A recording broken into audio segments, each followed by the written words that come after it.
Cole. Zach, are you crazy?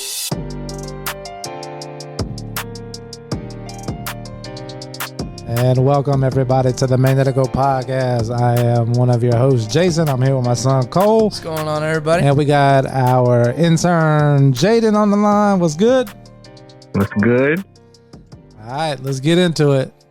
Where we gonna start, Cole? Where you want to start? I don't know. Where should we start? Should we start college football this week? We can start college football if you want.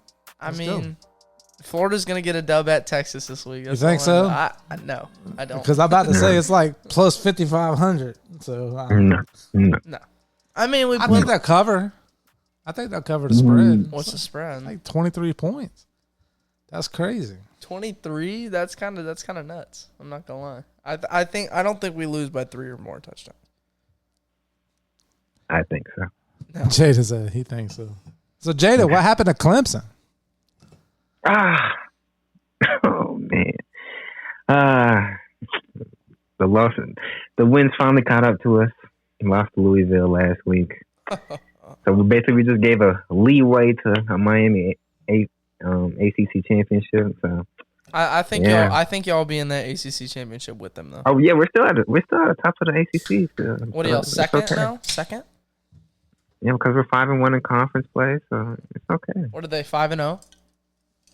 Yeah, they haven't lost. So Well, if we beat Pitt, we'll be okay. Y'all blame this week? Ooh. It's either this week or the week after. Clemson was on the borderline of the college playoff when we recorded last week. This week they dropped down to number 23. But like Jaden was just saying, with the ACC championship, you guys could be right back up there. So you're in a good position, man. And especially if y'all win, then y'all get a bye. Y'all automatically a top 8 team. So yeah. So last week we talked about the big matchup with Florida and Georgia, and then watching the game, it starts unrolling the way we talked about it. I said Georgia gives up the big play, Lagway hits a deep ball. 8 in my zone. Defense is playing great. Carson Beck was throwing picks like we talked about. Carson Beck is not a top 5 quarterback in college football. I've been saying that. Everything I said last week came to fruition. I said Georgia has the potential to win this game by 28, and they have the potential to keep, for Florida to have a chance. Yep. And honestly, I think Florida should have won this game, but injuries came apart, and then the offense was just a no-show in the second half. So. Lagway, man. Well, Lagway goes down, gets hurt. If you don't know, which we're living under a rock. If you're listening to this, you have to know Lagway got hurt in that game, and then I don't even know who was that quarterback. I can't even tell you. He was the quarterback last year when we played Florida State. Was he? I'm pretty sure. I don't think so because I think this kid came from Yale. I don't think that's the same kid. You said that in the group chat, but could be right, but I'm pretty sure he was. I don't think so. I think that kid moved on. I forgot. I think that kid's name was Skyler or something. I think he moved on because he saw the writing on the wall with Mertz coming back and DJ coming in. So I don't know who this kid is. Apparently, there's another quarterback who may get some reps this week, but Aiden Warner's his name. Honestly, I don't. Yeah, hearing that name now, I don't think he was. It was Skyler something. Skyler. Do you remember Jaden? Oh, I actually think it was the same quarterback from. I feel like I have a feeling that it was, but like that. No, because if you remember back, that kid could run a little bit. Mm-hmm. Just look it up. Look up who. We're looking. Yeah, it's got that kid could run a little bit and was a little mobile and could play and make some plays with his feet. The guy we had in there against Georgia couldn't do nothing. And I'm not knocking him by no means. I feel like he could kind of run though. No, was he not? I don't know, but it comes down to this. The Gators come out today, Jaden. They say that the AD of Florida put out a release, basically saying that 2025 is Napier's year to be the coach. It was Max Brown. Max Brown, yeah. Max Brown. I think they wore the same number. I think that's why. I said Skyler. That's an old time Skyler something Morton Way or something like that. It was an old Gator quarterback I was thinking of. This guy. Yeah, oh no, yeah. Aiden Warner wears 16, Max Brown wears 17. I feel like that's why I thought they were the same. I guess I was wrong. Mm-hmm. But they're gonna give Napier another year. So, what is you guys' thoughts on that? Now, I did see somebody on X put from a player that Napier is gonna be told he has to hire an OC. So, He better. If he hires an OC, you okay with that? I'm okay with it, and I feel like the condition that Lagway wants to be in is also very important, and he wants Napier to be there. So I feel like that's good for the program. And if Lagway's happy, I'm happy. That's really what it comes down to. What do you think, Jaden? I feel like he should be fired. I don't know what we're waiting for. It's just we're just selling. It just feels like they are selling themselves short at the end of the day. Yeah. What has he proved for you to feel like he should keep his job? This is a different time and era, and you guys are young, and you have seen it the old way, but not really the old way. Just kind of what you guys know about, being 17 years old. It's the new way of college football. This kid has a relationship with the coach. He is a star, and they're looking at it like, if this is who the kid, what Cole said, if this is who Lagway wants, why are we going to get rid of him? Because if you get rid of him, they've been through McElwain. They've been through, what's the other guy? It was a defensive guy in South Carolina. They've been through the coaches. You know what I mean? Like, who are you going to bring in? You going to bring in Lane Kiffin? Is he really that good of a coach? Come on. I have no idea. Bring some success. He's good, but it still sets your program back a couple of years with recruiting and building everything up. So I'm okay with it, but under you have to hire an OC, because the play calling and game management, Jaden's not going to change under Billy. I mean, we still got to deal with the game management aspect of it, but maybe if he has more time and he's not calling the plays and thinking about the next series, maybe he can do a better job at that. But it's crazy. Looks like we're going to be dealing with old Billy again. I mean, I know he doesn't have a winning record in his tenure, so I mean, like Jaden said, I don't really know what he's proven to be the coach for another year, but I mean, we'll see how it is next year. We're not gonna have this schedule next year. I think it comes down to what you said, Cole. DJ, having a relationship with DJ, and then what I've said on a previous pod was he didn't lose the locker room. Yeah, the guys are playing hard for him, and they've made some adjustments defensively and offensively. I think a little bit has to do with that with Lagway, because it just makes the offense look different. But they've made some adjustments. The kids aren't quitting. They're playing hard, and let's ride it, because they don't want. Now, if you here's the other aspect of it, Jaden. What is your thoughts on this? They're going to have to pay Billy out $25 million. So if you already had the money, if you had the $25 million to buy him out, you have the $25 million to go in the portal and get what you need. So what do you think about that, Jaden, as a Clemson fan, an ACC guy? Do you think that keeping Billy and investing in the team through the portal for next year is a smart business decision for the Gators? To a certain level, I think that could be smart to invest in the portal. But think about, guys really want to come to Florida right now? Just the state of the team. They're not winning many games. It's not like they're 8-9 win team. Okay, we get a couple more players, or we're 10-11 win team now. We're competing for the SEC championship.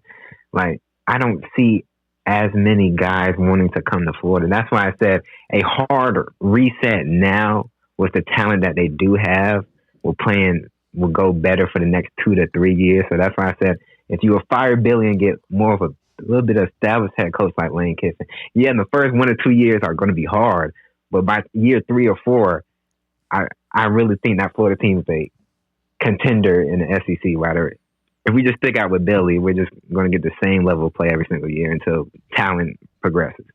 I see what you're saying, but I mean, like we've seen before, Billy Napier's an elite recruiter, I feel like. So, and you said that we don't have many wins. I don't really think anybody expected Florida to have 8-9 wins this year.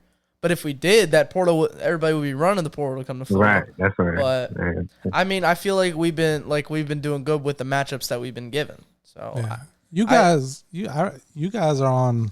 I agree with both of you in different ways. I think if that's the direction they're going, then I have to rock with it. We just got done with an election. Trump's the president. You got to rock with it. But I could be critical of it, but I look at this and I say, okay, we're not having. You say he's an elite recruiter. He's not doing a great job, and I think we're like ranked 50th right now in recruiting. But the portal part, you guys can't look right now and say what's out there. Do people really want to come to Florida? Yeah. I think if you got a Billy Napier and Lagway coming back healthy, say he finishes the last 2 games of the year healthy, you're going to have some offensive linemen, receivers that want to come to Florida to play with Lagway. That's a given. And the guys on Pitt, Vanderbilt, like you're going to be able to pull some people.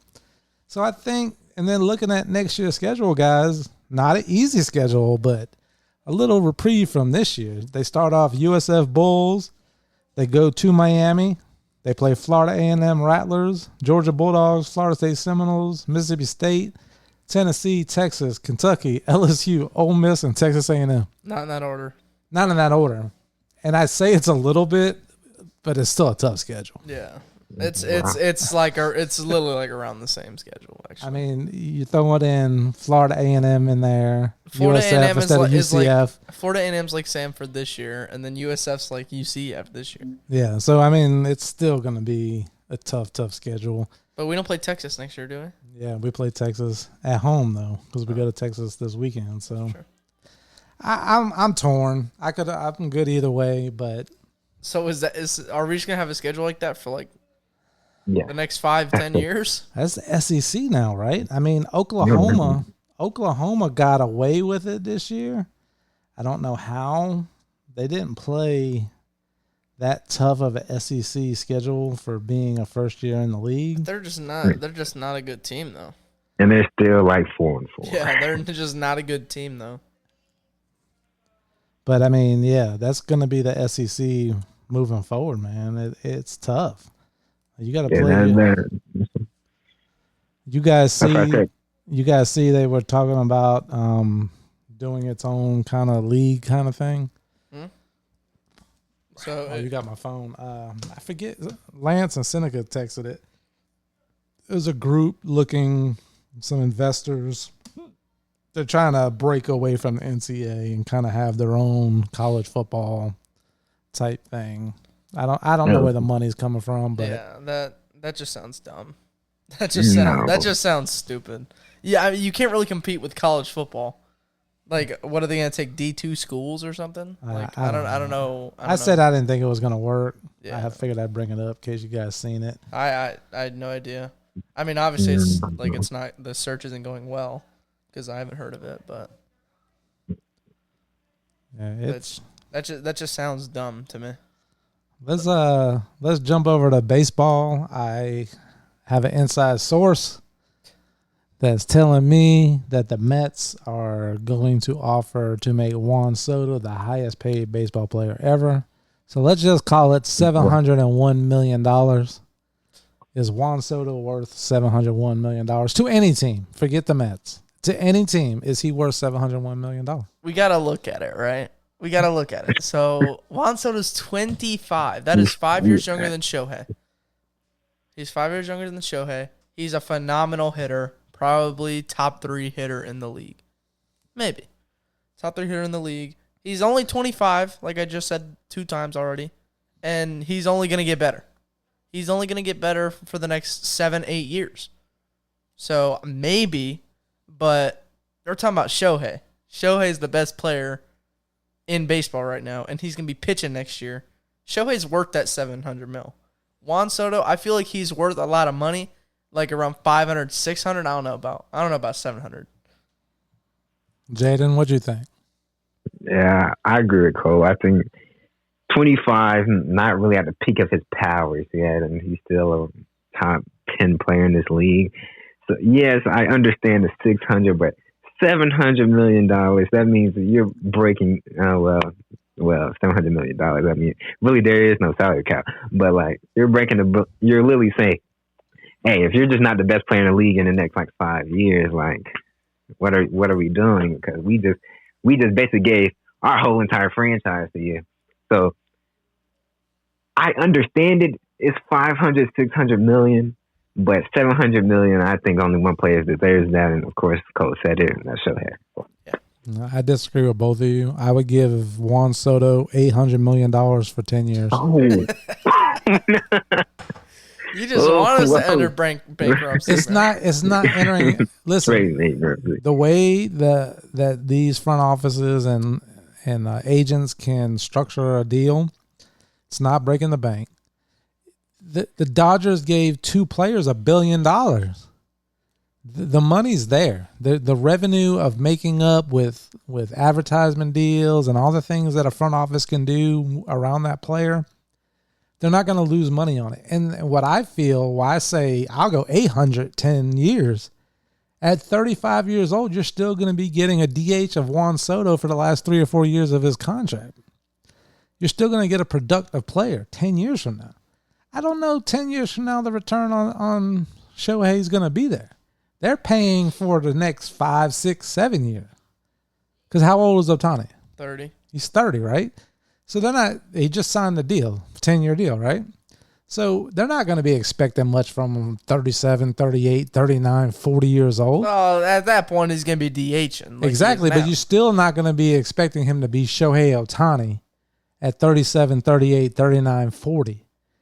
This kid can play 10 years and at 35 years old, probably still go get another contract for a 3 or 4 year deal somewhere to be the DH. He's 25 years old. I mean, I see where you're coming from. And as a Mets fan, and you could put this on any team that's looking at him. Dodgers, Yankees, Cardinals. So the Rays were looking at him? No, the Rays were talking about Pete. They don't even have a stadium. No. How are they signing these guys? They're going to be playing at the Yankees spring training. Oh, yeah. That's a pretty nice field, though. It is nice. But my point is, let's just talk about the Mets for a second. You put Juan Soto on the Mets, it changes everything. They don't have to go out and do a whole bunch. Even if you don't bring Alonso back, you made the team better. So I'm okay with it because that TV money's coming, the advertising dollars are coming. I don't care about Steve Cohen's pockets. Pay that man. I see people saying that they could get Juan Soto and 3 more players. That's crazy. Okay, Jaden, for us to go to a game, right?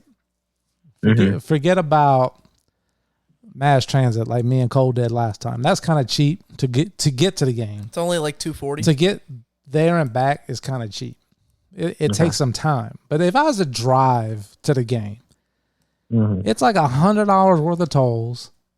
25, 30. I think it's $40 parking. No, it's like 20. I think it's 40. It's like 20. Then you got your concessions. Like the fans are paying it. Like the money's there. Yeah. So I don't feel bad. You know, like we buy this stuff off Fanatics and all this stuff. Like it's licensed by the MLB. They're getting their money from us. Yeah.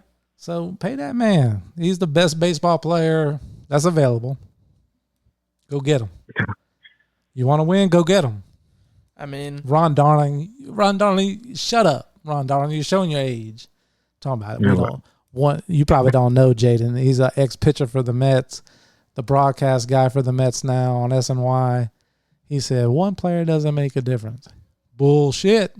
Player like Juan Soto. Look at what the Dodgers just did. They picked up Shohei, won the World Series. Won the World Series. And Jaden, this man said he doesn't make the bullpen better. How? If you're winning 2-1 in the 5th and he hits a 3-run homer, how does that not make the bullpen better? Like, I mean, it does. I mean, because if it's 6-1 instead of 2-1, your bullpen's not stressed. Your bullpen, like you pitched a little bit, Cole. If you come in the game and it's a blowout, either way, you're free and clear throwing the ball. Yeah. You come into a 1-run game, either way, you're stressed. that over 182 games, 186 games, that adds up. So to say that it doesn't make the bullpen better, that I don't buy that. I could if you put it into different scenarios, situations, yeah, maybe, but that's not going to change how they pitch. If we got a guy like Jake Diekman coming out of the bullpen, that guy stinks. Okay. That guy's terrible. Okay. If you got a guy like Phil Maton coming out of the bullpen, that guy stinks. That guy's terrible. But the difference, Cole, if you've got one of the best closers in baseball, and he doesn't have to pitch 5 days a week because it's not a save opportunity. He only has to pitch 2-3 days a week. Yeah. It's helping your bullpen. Yeah, of course. It's helping your starting pitching. It's helping every aspect of the team. Signing a guy like Juan Soto. I don't agree with Ron Darling's take on that, so I just want to say that. I don't disagree either. I mean, I don't agree with it either. Like, it makes it better in different scenarios, but we still have to go out and get that pitching though. Like we can't just keep rocking with the bullpen because the bullpen's the reason why we lost. Yeah, for sure. You have to make your team better. You can't just sign Juan Soto and go, well, we're done. Yeah. You have to build around him for the next 10 years. I'm not saying that. But I'm just arguing the point of it doesn't make your bullpen, your pitching. Yes, it does. It makes everybody, the people that rate the field are better. They want to make sure they do a good job to line the bases. Everybody's better with Juan Soto there. It's 1,000%, I believe that. That's great. People who rake the field are better. We're just saying stuff at this point. Okay. We're just saying stuff at this point. So what we got with the NFL, guys? I'm not really following the NFL. I did see your Bucs, my Bucs too, lost to Kansas City. Should they have went for 2? Of course. Yeah. Of course we should. I don't even care if he wouldn't have got it. I would have been mad, but at least we're not going into OT, not touching the football and losing. So if you don't know, Cole is a Bucs fan, Jaden is a Chiefs fan. Y'all got lucky. Y'all got lucky. Oh, if they would have won for 2, they would have won the game. I don't know why they didn't go for 2. For sure. Field conditions is what Coach Bowles said. Nah, we don't want to hear Todd that. Bowles an idiot, man. He's so dumb, bro. He makes me mad. His play calling and his just decisions in general just makes me feel like I could coach, genuinely. But no, Cole loves Todd Bowles. No, I'm with you. I'm rooting for the Chiefs. I hate Josh Hayes. I hate Todd Bowles, bro. I'm just kidding. Josh Hayes is cool, but he got torched by DeAndre Hopkins last week. How did the Chiefs get this wide receiver? DeAndre Hopkins? Yeah. They traded for him. They traded a 6th-round pick for DeAndre Hopkins. A bag of chips, man. Bag of chips. Literally the kid-sized Doritos bag for DeAndre Again, Hopkins. here we are talking about the Kansas City Chiefs front office. It's not even the front office. It's just. What you mean it ain't the front office? No, there's wide receivers going to different teams for 5th-round picks, 6th-round picks. Chiefs are the only ones to do it. I mean, it's a great move for the Chiefs, obviously. But you got Amari Cooper for a 5th. You got let me not say Mike Williams, but Mike Williams got traded for a 5th. Mike Williams is a decent receiver, jump ball receiver. But these wide receivers are going off for nothing. I don't know what's going on with the trade system, but they're going for nothing. I don't know. The NFL is kind of boring to me. I got to be honest with you guys. I do like the fact. I think the Bucs are a good team though, and I think the Bucs healthy. When everybody's injured, it's kind of difficult to win. It ain't gonna take much this year. I think it's gonna come down right now in the AFC. It's gonna come down to the Bills and Chiefs. And then in the NFC, we've been on the same script for 4 years. It's going to come switch down. It on?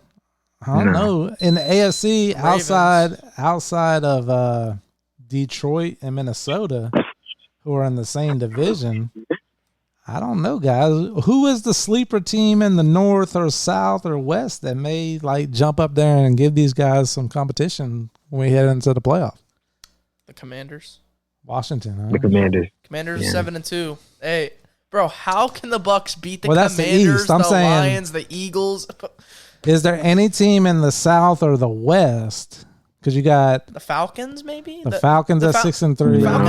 Falcons are kind of nice though. Arizona's at 5-4. The Rams are at 4-4. I can't get behind the Cardinals, dude. I don't know why. I mean, it's just that West is a that West is just a bad division, bro. almost halfway through the season now, and I would assume soon McCaffrey's coming back. Oh, no, he's coming back this week versus Buccaneers. Do the 49ers make a run? I mean, they're too injury riddled. Christian McCaffrey comes back this week, of course, versus my Bucs. Why not? I finally can play my number one pick in fantasy. Jeez. I mean, yeah, with the Bucs defense, probably gonna get like 20 fantasy points. But yeah, he'll be back this week. I think the 49ers win the division still. I mean, it's still up for grabs, which is crazy. But yeah, it's the 49ers. They're gonna be in the playoffs. So. But I do think it's Detroit and nobody else. I do think Detroit goes to the Super Bowl. I said this at the beginning of the year. My Super Bowl pick was Detroit versus Houston, but Houston's kind of selling me right now. CJ Stroud's not playing like CJ Stroud, and I would know. I have him in fantasy, and he's selling me. That's why I'm 2-7. CJ Stroud. All right, we got something else coming up here soon that we'll end the show on that I want to get your take on. It's been a long time coming. Mike Tyson. Oh my gosh. And Jake Paul fight is coming on November 15th, it looks like. Oh my gosh, a week from tomorrow? Yeah. Oh my goodness. So we'll actually record again before the fight. So I'm sure we can jump into this next week. Give our predictions or whatever's going to happen. But this is still kind of crazy to me, bro. Are you guys excited about his fight? Do you believe it's a real fight? I forgot. I feel like this is such an advertisement. That's why it's on Netflix. Why do you think it's on Netflix? No, don't knock Netflix. Netflix trying to do some live. I love Netflix. Oh no, you know WWE's coming to Netflix next year. The what is? WWE. Did y'all watch that documentary? Which one? The Vince McMahon? Yeah. Nah, I didn't. Jaden, you watch it? Nah. I'm giving both of y'all a homework assignment. Watch that doc so we can discuss it because they were wild. McMahon was wild. I just know from bro, early 2000s. Yeah, y'all got it. The Attitude Era. Oh my goodness. Yeah, I want to know them stuff. It goes back way before that, but yeah, watch that doc so we can discuss it. But you guys aren't. Yeah. There's 5 states not taking bets. Several states won't accept bets on the Mike Tyson Jake Paul fight. Here's why. I mean, they already know who's gonna win. We just have to wait and find out. Like it's scripted. I know it is. I don't know who's gonna win, but I just know it's scripted. If Mike wins, I might lose it. If Mike wins, if it's scripted, it's in Mike's favor. He's not agreeing to lose to nothing. Yeah. He's not. And I've seen the man lose. So, I'm not this is some... I'm going to bite off his ear. Undefeated boxer or whatever. But, this is somebody that could really hurt that kid. Jake Paul, you're going down, son. This is going on his record, too. So, if he loses, man. I don't know. Is it considered a real bout? Yes, man. It's going on his record. And I've seen these videos where they're together, that he gets it's scripted. I'm telling you, it's scripted. No, I don't believe so. I'm not saying it's scripted. I don't believe that at all. I think that they may have some agreement where I'm not going to hurt you. In other words, if Tyson stuns him, Tyson easily, if he sees an opponent stunned, I don't care how old he is, can hit him with a couple combos and knock him the hell out. Yeah. I don't think he's going to do that. Maybe some body blows, ref comes in, stops it, that type of thing. There may be agreement that way, but to say that either one of these alpha male type guys is going to agree to lose, I don't believe that. I mean, I see where you're coming from, but I can't get behind this. I'm not going to lie. You're going to watch it. Oh, of course. Am I? Yeah, you will. Yeah, it's entertainment. That's what fights are about, right? It's not just that fight though. It's there's gonna be so many mid card fights before that. So we don't watch that now. Yeah, we don't care about that. We don't care about that. We care about seeing Cake Paul win. Jake Paul. Did you say Cake Paul? I didn't mean to. What? Jake Paul, bro. He's been posting videos about his beer belly, but it's a fake beer belly. It's he has I actually saw a video of that yesterday. He has a fake belly or something. I don't know. He's just trying to. I don't even know what he's trying to do. He's just trying to. All right. Any last words about anything before we get out of here? Wait. All right, hit us, Jaden. Before we go, I would like to talk about how Penn State woes against Ohio State continues. Yeah. That poor coach. Dude, he's 1-14 versus top 5 teams. It sucks. Listen, Penn State is my number 2 team, and the only reason, Jaden, I just being honest with you, I've always have liked, since I was younger than Cole's age, like Penn State's fit. Their drip, their uniform is the cleanest looking uniform to me. Just the white helmet with the blue top, with the white pants. I just like their look. So, name one player. I don't know a player. I don't. You don't know one player? Bro, so they've always been. Just throw out, who's the quarterback? You know the quarterback. You know I watched the game. You know the quarterback. I told you his name. He's got a knee problem. I watched it. I don't know his name. I don't put that much energy. I know my Gators. They're my number 2 team. Then we move up here. Makes more sense. I could go to a game if I wanted to. They don't play nobody either. Let's be honest. They don't. What you mean? They don't. Don't they play Indiana, or am I tripping? They don't play that hard of a schedule. Penn State. Here you go with the Indiana again. Indiana's top 10. Indiana's top 10, bro. What are you talking about? I mean, honestly, they should probably be like 12. They play no comp, but they haven't played any comp yet, but I don't know. Indiana. Well, BYU at 9 is kind of crazy. BYU at 9 is kind of crazy.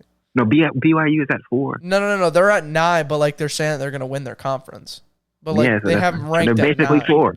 I mean, basically 4. But I feel like they should be a little bit higher. Penn State's schedule: West Virginia, Bowling Green, Kent State, Illinois, UCLA, USC, Wisconsin, Ohio State, Washington, Purdue, Minnesota, Maryland. They don't play that tough. That's a decent little schedule.